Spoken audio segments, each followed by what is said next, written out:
Citoyens, citoyennes, sujets, grognards, grogneuses, bonjour et bienvenue pour cette nouvelle émission du Cercle Richelieu. Et aujourd'hui, nous allons nous interroger sur ce qu'on commence à appeler la cancel culture.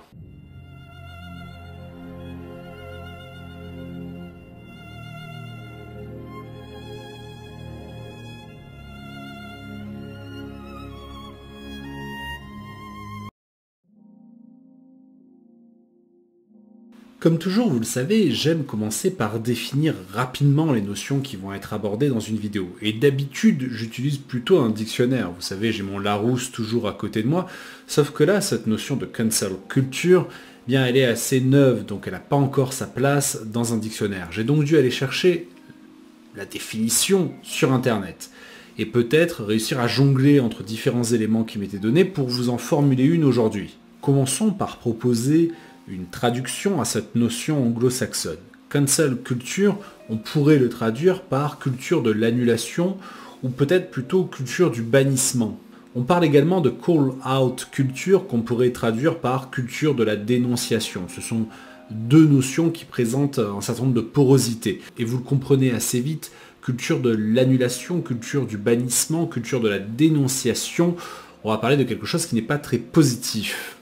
Alors, concrètement, de quoi s'agit-il? C'est une pratique récente importée des États-Unis consistant à dénoncer publiquement un individu ou un groupe en vue de leur ostracisation.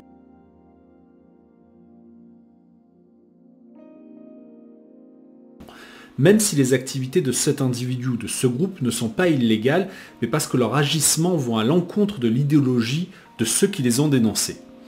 Pour parler clairement, ce sont des groupes progressistes, féministes, SJW par exemple, qui vont attaquer des gens ou des groupes, voire même des institutions qui ne souscrivent pas à leur idéologie afin que l'individu moyen, non engagé, prenne peur et refuse tout contact avec eux. Alors bien sûr, certains expliquent que cette pratique n'est pas neuve.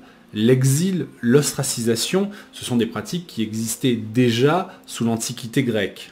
Mais il y a tout de même une différence. Ces peines, exil, ostracisation, étaient prononcées par l'autorité publique, par l'autorité légale, parce qu'un individu ou un groupe d'individus avait été à l'encontre des lois de la cité. Aujourd'hui, ce sont des groupes privés qui organisent cette ostracisation, en fonction de normes qu'ils définissent eux-mêmes comme étant le bien, et du pouvoir de concentration de dénonciation dont ils jouissent via Internet. Et là, je sais que des petits malins me répondront que des groupes privés ont toujours essayé d'influencer le pouvoir public pour ostraciser des individus ou des groupes d'individus. Mais désormais, ces groupes se passent de l'action publique pour organiser la pression sociale nécessaire à l'ostracisation des individus qu'ils visent. Et puis soyons clairs, dans le passé, que ce soit l'Antiquité ou un passé plus récent, si l'autorité publique s'était retrouvée face à une dizaine d'adolescents aux cheveux bleus qui venaient dénoncer les agissements de certains individus, probablement qu'ils ne l'auraient pas écouté. Non, la force d'Internet, c'est de permettre à ces quelques adolescents de devenir des centaines puis des milliers, parce que des abrutis comme eux, il y en a sur toute la planète. Et Internet n'a pas de frontières. D'ailleurs, dans le passé, la volonté d'ostracisation n'est jamais devenue une culture à part entière.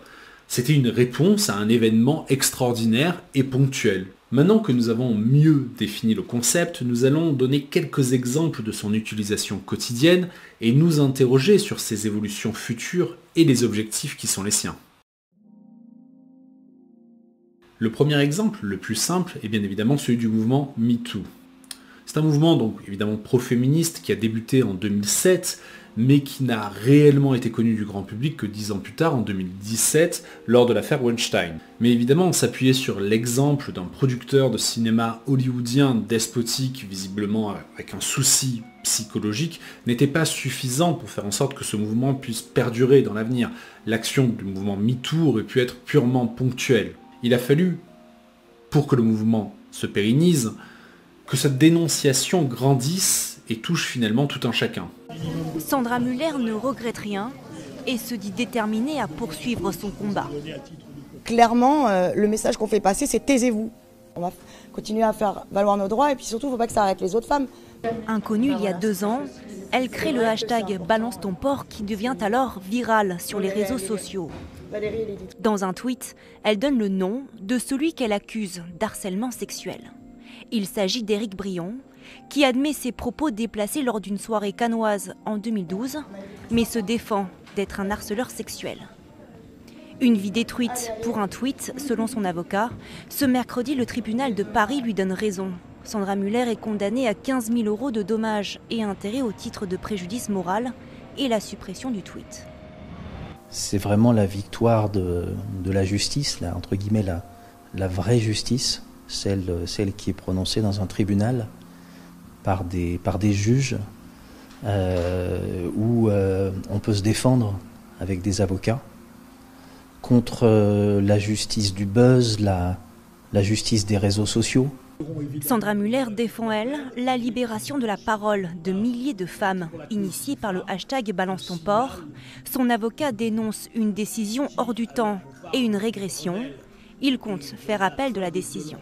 Que personne ne soit à l'abri. Très rapidement, la fameuse libération de la parole de la femme, a permis à n'importe quelle femme de dénoncer publiquement les agissements d'un individu sans avoir à apporter de preuves, mais uniquement en utilisant l'outil Internet. Uniquement dans le but d'obtenir non pas une condamnation d'un tribunal légal, mais une pression sociale suffisante pour faire du mal à cet individu qui était dénoncé.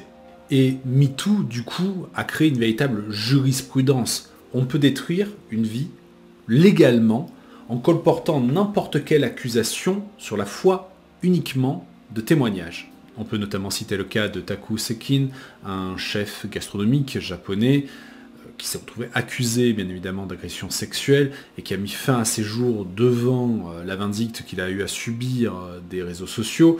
Je ne sais pas si il a été réellement coupable ou pas, toujours est-il qu'on n'a apporté aucun élément de preuve et cela a tout de même conduit au suicide. On peut également parler de Mike Adam, prof de criminologie, qui a également été poussé au suicide, non pas d'ailleurs pour avoir agressé sexuellement quelqu'un, mais pour des propos qu'il a tenus dans un amphithéâtre. On peut également parler du cas de Xavier Gors, tout récemment, un dessinateur pour le journal Le Monde, qui a démissionné visiblement, peut-être même licencié, on n'en sait rien pour l'instant, à cause d'un dessin qu'il avait publié dans Le Monde. Bien évidemment, le mouvement MeToo a fait des enfants. D'autres minorités prétendant être victimes de discrimination ont joué sur les mêmes leviers. Black Lives Matter, par exemple, officiellement créé en 2013, mais qui a pris une place particulièrement importante médiatiquement parlant à partir de 2020 et des suites de l'affaire George Floyd, qui, à son tour, a su utiliser les réseaux sociaux pour pousser les institutions américaines à prendre davantage en compte la couleur de peau que le mérite. Je vous l'ai dit, la cancel culture s'attaque autant aux individus qu'aux institutions. Si le coronavirus nous a appris une chose, notamment ces derniers temps, c'est qu'un virus, ça évolue. Désormais, la cancel culture a ouvert le chemin à un nouveau mouvement qu'on appelle les woke. Des justiciers autoproclamés qui vont encore plus loin et n'entendent pas seulement dénoncer des individus sur des propos absolument légaux qu'ils auraient pu tenir dans le but de les ostraciser, mais qui entendent carrément effacer l'histoire et la mémoire de certains peuples, et disons-le tout de suite, notamment des Blancs. Parce qu'ils ne sont pas aware, ils ne sont pas au courant, ils ne sont pas à l'attention de savoir qu'ils existent. Animés par leur volonté de justice sociale, ils donnent raison à M. de Malesherbes, qui aurait cru que la tolérance aurait ses fanatiques. L'objectif de cette nouvelle mouvance, transformer la société au regard d'une nouvelle conception du bien et du mal. Et pour ça, ils prônent la censure idéologique, le boycott et l'ostracisation. Ces groupes ne peuvent bien évidemment accorder un intérêt au passé qu'à partir du moment où celui-ci va dans le sens de leur conception idéologique. Ils ne sont pas les enfants d'une histoire, ils sont selon leurs propres termes auto-engendrés. C'est la raison pour laquelle cette nouvelle mouvance a fait des arts et de l'éducation deux champs de bataille extrêmement importants. Leur conception, notamment en cette matière, celle de l'éducation, de l'instruction, consiste principalement à faire interdire ou réécrire des classiques de la littérature occidentale, car oppressants pour les minorités. On se souvient du fameux exemple des 10 petits nègres qui deviennent « ils étaient 10 ». C'est d'ailleurs sous la pression de ces groupes que la prestigieuse université de Yale a supprimé son cours d'introduction à l'histoire de l'art, accusé de véhiculer un canon occidental idéalisé. C'est donc une véritable police idéologique qui se met en place, dans un monde où désormais 3 adolescents aux cheveux verts avec la culture et l'intellect d'une huître sont capables de faire plier des institutions qui craignent le bad buzz et le chantage au racisme. Alors je vous pose la question, où allons-nous ?